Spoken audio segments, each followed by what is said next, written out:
I'm James Riswick, and this is the Ford Expedition. This was completely redesigned for 2025. It got a lot better and it got a lot more competitive. But to find out how, let's give it a full Capital One Auto Navigator review.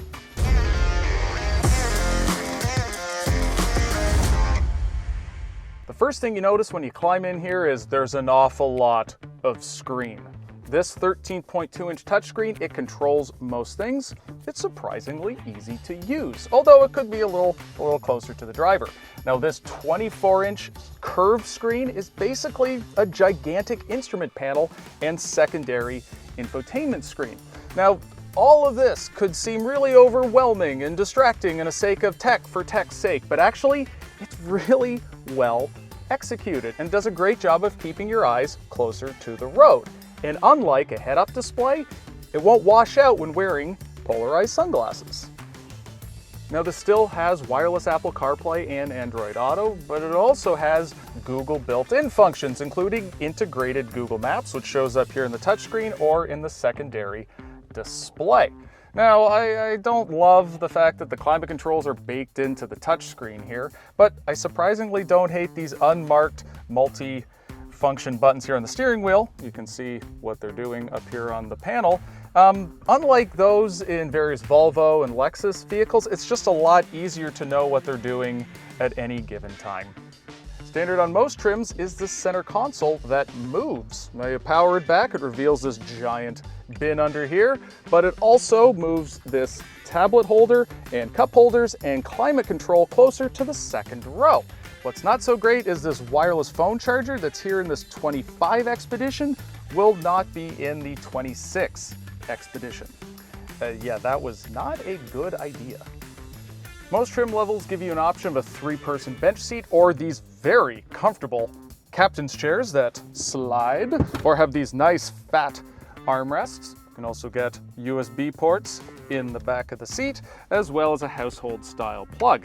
Now, I am 6'3", and not only can I sit comfortably behind my own driver's seat, but I can sit behind myself again here in the third row. It is shockingly spacious and legitimately comfortable back here.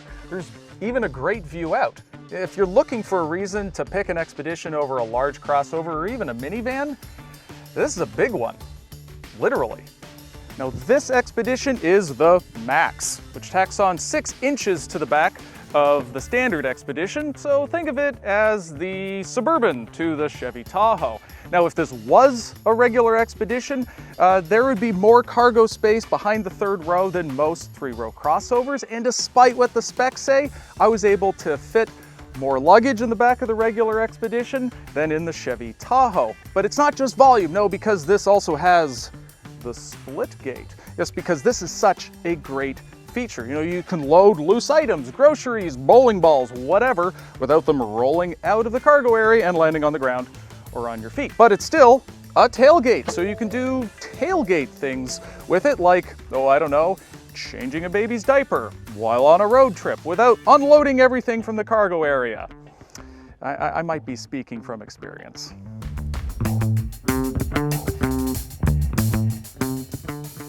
Every Expedition has a turbocharged V6 engine. Now the standard output is 400 horsepower and 480 pound-feet of torque.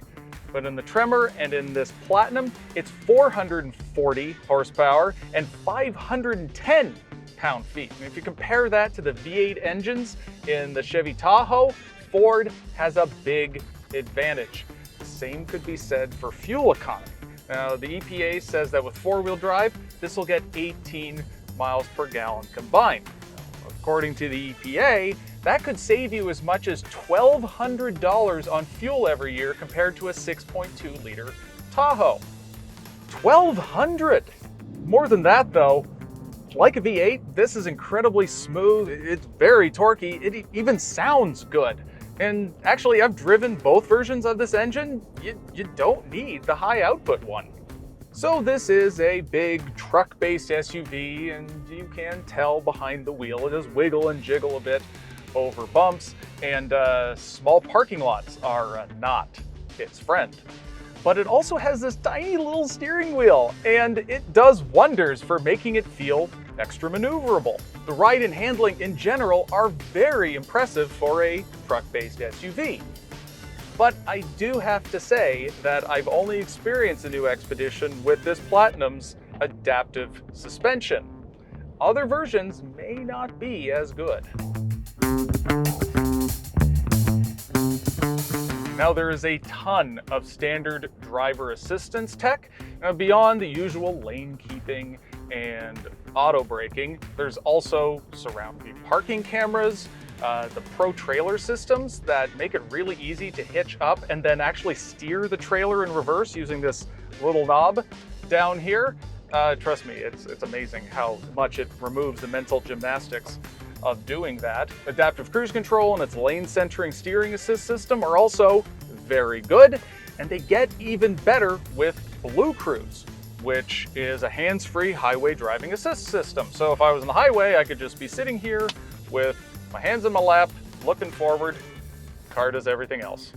Altogether, the Expedition is the full-size SUV that I would personally pick.